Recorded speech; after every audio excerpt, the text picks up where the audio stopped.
I've mentioned many times how Kejawen is strongly influenced by traditional Javanese animism. Yes, it's also influenced by Buddhist stroke Hindu Shaivistic tradition, especially Tantra, and often regrettably with the left-handed path. Whilst not all Kejawen practitioners are Muslim, it has also merged with Islam. This animism does influence many beliefs and our philosophy. For example, seeing all of God's creation as having a consciousness or spirit, sometimes misinterpreted by others as gods, that we're connected to these spirits or consciousness and may be influenced by it and us influence it. Understanding that the universe seeks balance, whose influence is what some call karma. Natural objects are often used as medicine, often to counterbalance the effect of black magic or malevolence. These are usually plants, herbs and fruits, but can include any natural object. They're often also employed in spell casting, and it's this aspect which I will address in this vlog.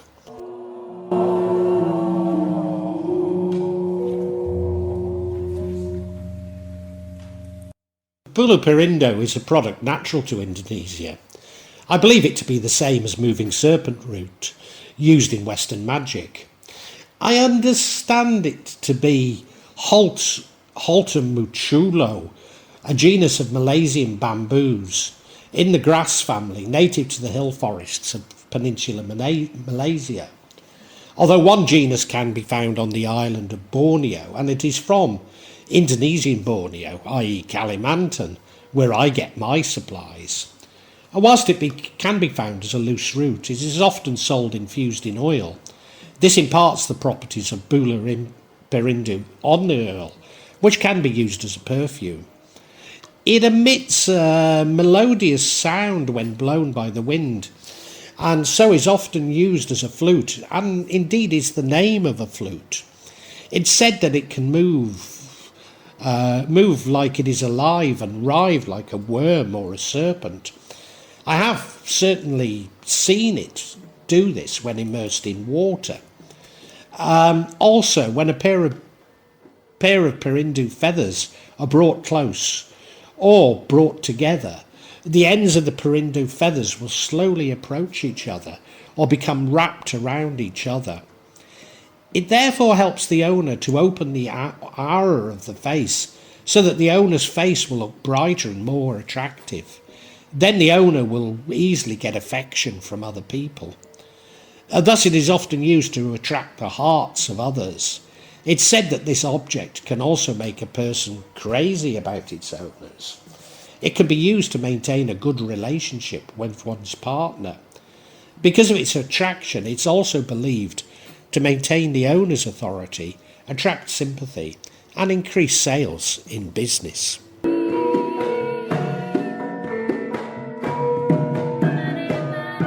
Opium is commonly used by Dukan in Java. Often today, this is a non-psychoactive extract of poppy, known as Candu, or even another plant substance with the aroma of opium. Traditionally, opium was smoked by all classes of people in Java. Many believed that it was introduced by Arabs and Persian traders, and often those preparations sold to Dukan today are packaged to look like they come from the Arab world. Certainly it was introduced by the Dutch East Indies Company in 1677 to increase their profits, although may have already been present in Java, but not on the scale that the Dutch were to take it to. They set up monopolies for the import of opium and a system of distribution via Chinese traders. In 1920, there were 372 licensed holders recorded to sell opium. Despite this monopoly, many officers of the Dutch East Indies Company engaged in the illegal import of the substance to augment their low wages. Increasingly, this brought the company into trade with the British East Indies Company, importing opium from India. Indeed, Governor Raffles' brief tenure as governor of Java, he instituted many positive changes, but was unable to prevent the import of opium from his employers, the British East Indies Company. Opium became the medicine of choice amongst the poor, for whom access to doctors and alternative medicine was limited, and indeed remains so. It was claimed to treat headaches, dysentery, asthma, common fever, to malaria, tuberculosis, coughing up blood, relieve fatigue, and even to treat venereal diseases. Labouring hard on Dutch plantations, often suffering from ill health, especially parasites, habitual opium use became an obvious palliative. Thus, by the 19th century, around 1 in 20, and I think that's an underestimation, in Java smoked opium. It also became popular in Bali, following its eventual conquest by the Dutch. Performers such as gamelan and wayang players were known to take opium to stay awake during night performances, despite its soporific effects. Thus many Dukan did and still do take psychoactive opium in much the same way as shaman will take psychedelics. Given this habitual use, it's not unexpected for Dukan to raise spirits of the dead using opium, just as they do with old cigarette brands, but also as an offering to other spirits, which most would call jinn. Common spells using opium would include Jengis. Offerings such as incense and opium are arranged in a half circle, as are nails, glass and needles. The Dukan then asks the spirit to embed the items in the victim's stomach. And Tenung. This ritual involves creating a half circle of food offerings, including opium and incense, while chanting for the destruction of the victim. The target suffers headaches, vomiting and illness until remedied by another Dukan.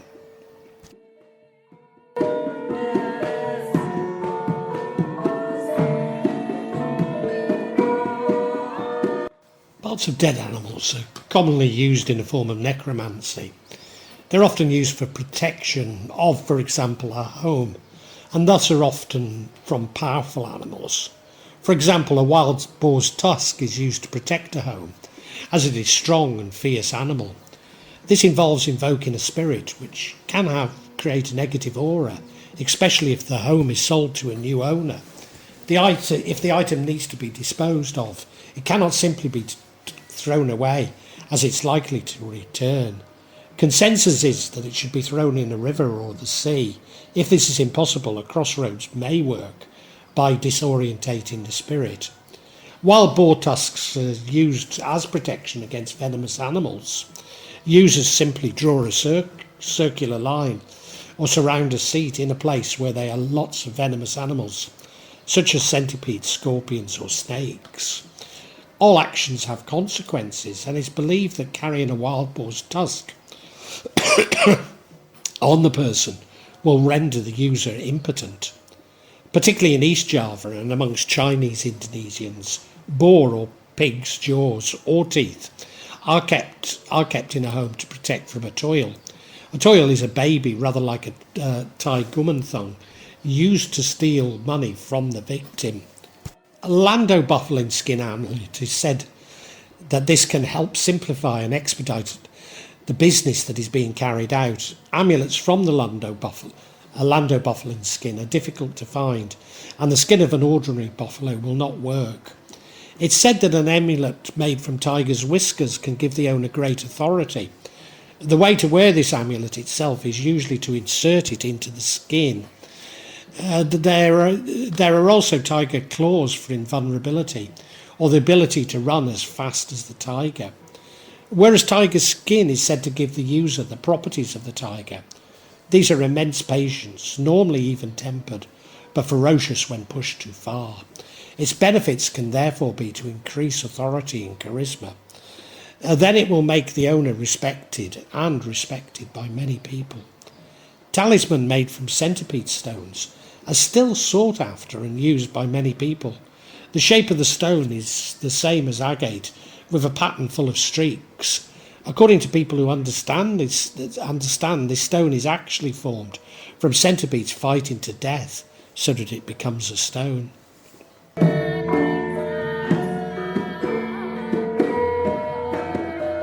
Samber Lilin is an iridescent beetle, Cyprogaster.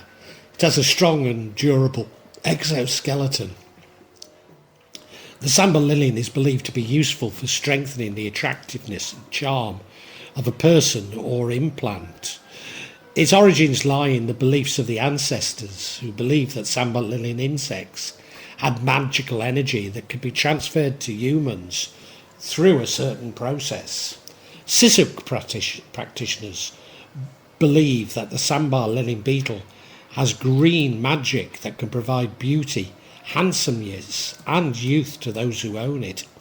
This involves implanting small parts of the beetle below the skin, imparting the properties of the beetle within the client. Maybe unexpectedly, these clients are predominantly male. Certainly I have come across yellow being associated with this in East Java, especially Banyuwangi. It's much sought after love charm across Southeast Asia, whilst Japanese people believe the presence of this beetle can bring good luck and prosperity. The Remora, sometimes called the sucklefish or shark sucker, is any of a family of Enchinidae of ray-finned fish in the order of Caringiformes. Depending on species, they grow 30 to 100 centimetres in length. The distinctive first dorsal fins take the form of a modified oval, sucker-like organ with a slat-like structure that opens and closes to create suction and take a firm hold against the skin of larger marine animals, particularly sharks. The disc is made of stout, flexible membranes that can be raised and lowered to generate suction. By sliding backwards, the Remora can increase the suction, or it can release itself by swimming forwards. Remoras sometimes attach themselves to small boats and have been observed attaching to divers, which apparently is extremely painful. The Indonesian sucker shark fin Remora is the most powerful of Indonesian love charms or pellets. A Gajah literally means elephant spur. It is found in the Lampung region of Sumatra. It radiates attraction towards the opposite sex, is found in liquid and solid form or stone. According to fans of it, they choose it because it has no side effects on users, and they don't have to use special rituals. This is because the male elephant does not need to woo the female. The female comes by herself and asks the male elephant to fertilise her. The liquid is also used as a love spell. I was assured when buying it that it was man-made, but I'm not sure how to interpret this. It's also believed to form a stone when dried and hardened. This is actually a white agate found in the Gresik area of East Java, and this is very popular in mounted rings.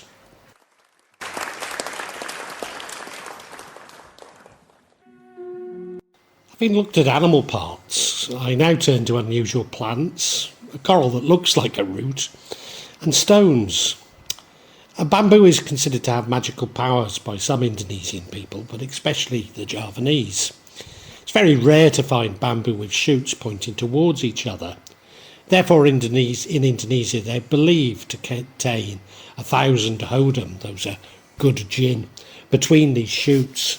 Known as bamboo Pethuk, they are placed above windows and doors in the home or office, as they are believed to offer protection from black magic and bring wealth to the user. Bamboo Pethuk is believed to have many properties and benefits for the owner. It's said that the bamboo can bring immunity, safety, mercy and prosperity. Antipathes is a genus of coral in the order of Antiparia, composed of black corals, so it's named for its black skeleton. Distinct features vary greatly in this genus. It contains symmetrically aligned as well as irregular shaped corals, a different range of colours and colonies that could be sparsely branched or closely packed. Akar Bahar root has long been used as accessories such as bracelets or rings, and are often believed to have strong medicinal properties, such as protection from colds. Akar Bahar roots are also used as a part of rituals and medicine by the community. Apart from that, Akar Bahar are believed to be useful in protecting oneself from evil spirits and bringing goodness and safety to those who use it. People also use Akar Bahar as a symbol or sign when carrying out traditional rituals. Bezoars are retained concentrations of undigested foreign matter that accumulate and coalesce within the gastrointestinal tract, most commonly the stomach. Originally described in stomachs of ruminant animals such as goats, antelopes and llamas, for centuries bezoars were ascribed mystical and medicinal properties and it considered invaluable possessions. Bezoars were introduced into Western medicine by Arabian doctors during the 12th century. They were used as antidotes to arsenic, the poison most commonly used in European courts. The use of bezoars was widespread during the 16th century, and their value was 10 times more than their weight in gold. These were rare and expensive items, and many kings owned one or more specimens, some of which were mounted in pieces of jewellery. 16th and 17th century physicians wrote extensively about them, describing their properties and use. Oriental bezoars, mostly from Asian porcupines, were introduced in this time. Coconuts also developed bezoars, and these are sought after in Java, particularly as an antidote for poisons and black magic. This is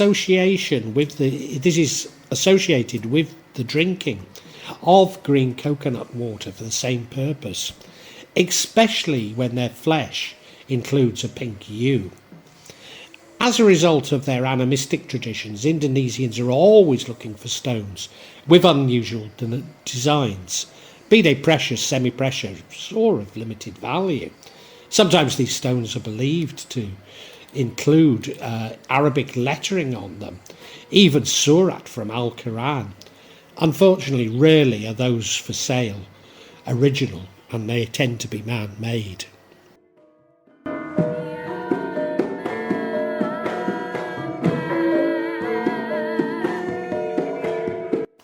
Rudraksha are dried stones or seeds of the genus Elaiocarpus, specifically Elaiocarpus ganetrius. These stones serve as prayer beads for Hindus, especially Shaivas, Buddhists and Sikhs. When they are ripe, Rudraksha stones are covered with an edible blue outer fruit, so they're sometimes called blueberry beads. The stones are associated with the Hindu deity Shiva and are commonly worn for protection and for chanting mantras. They're primarily sourced from Indonesia, where they're known as janitri, and Nepal for jewellery and malas, that's garlands, and valued similarly to semi-precious stones. Rudraksha means the tears of Shiva and are therefore sought after by Shaivists for their powerful medicinal and mystical properties. They balance the body's chakras, release fears and stresses, counter the ill effects of black magic, neutralise the effects of bad karma, protects from uncertainties and accidents, relaxes the mind by bringing focus, aids memory and decision making. They're therefore useful in curing migraines, lowering blood pressure, assisting in heart disease, relieving back pains and arthritis, soothing sore throats, balancing the central nervous system, releasing serotonin to provide a positive mental state. Rudraksha can have up to 21 faces or locuses, naturally ingrained longitudinal lines which divide the stones into segments. Each face represents a particular deity. A one-mukhi Rudraksha, known as the rarest and most potent bead. This one-mukhi Rudraksha bead symbolises the formless absolute reality, the soul. It bestows concentration, focus and spiritual growth. Two-mukhi Rudraksha represents Ardharana Vishara, the combined form of Shiva and Shakti. The two-mukhi Rudraksha harmonises relationships and enhances unity. ideal for couples seeking marital bliss. 3 Makuni Rudraksa, associated with the trinity of Brahma, Vishnu and Shiva. Wearing 3 Makuni Rudraksa brings peace, tranquility and spiritual advancement, ideal for meditation and self-discovery. 4 Makuni Rudraksa symbolises the 4 Vedas, enhances knowledge, creativity for communication. 4 Makuni Rudraksa is beneficial for students and for professionals. 5 Makuni Rudraksas represents the elements and 5 senses.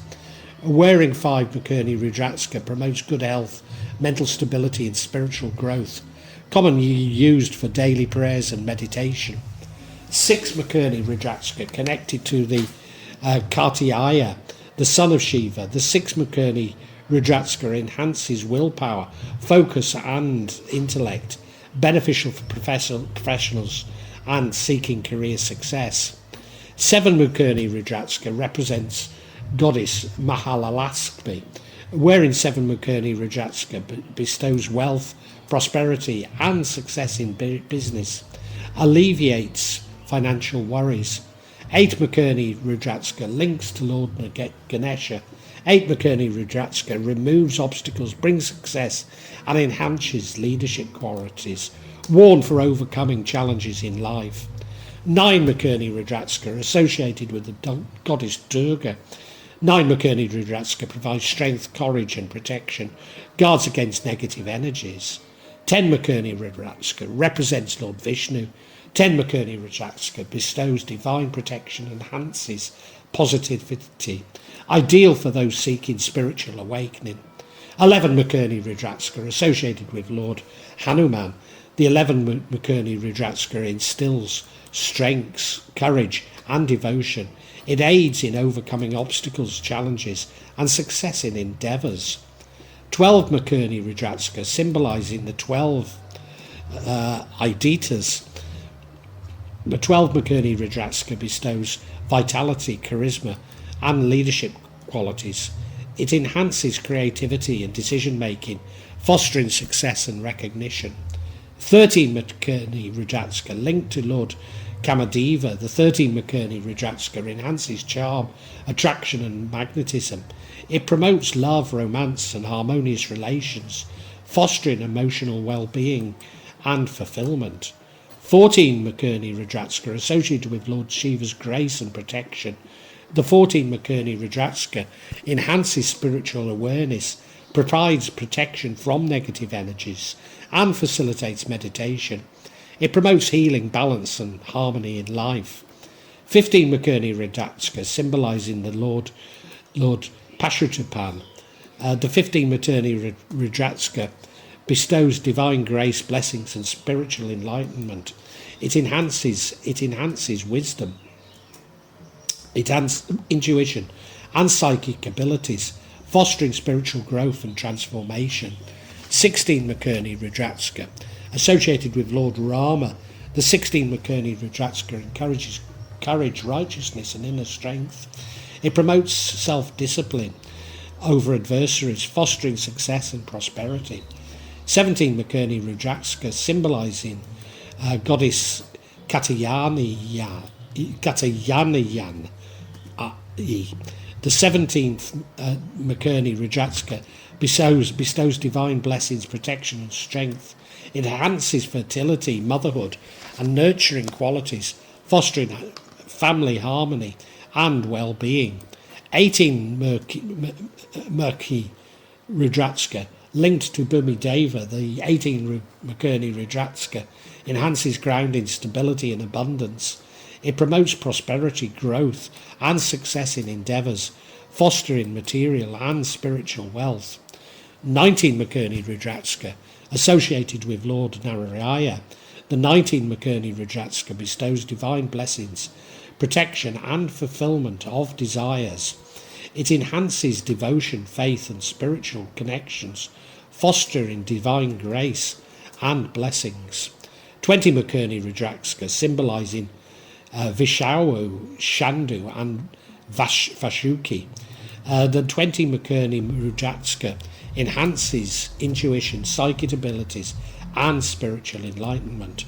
It promotes divine knowledge, wisdom, and inner peace, fostering spiritual growth and liberation. 21 Makoni Rudraksha, linked to Lord Kuba, and Ek Alanak Niranjan. The 21 Makoni Rudraksha bestows divine blessings, prosperity, and abundance.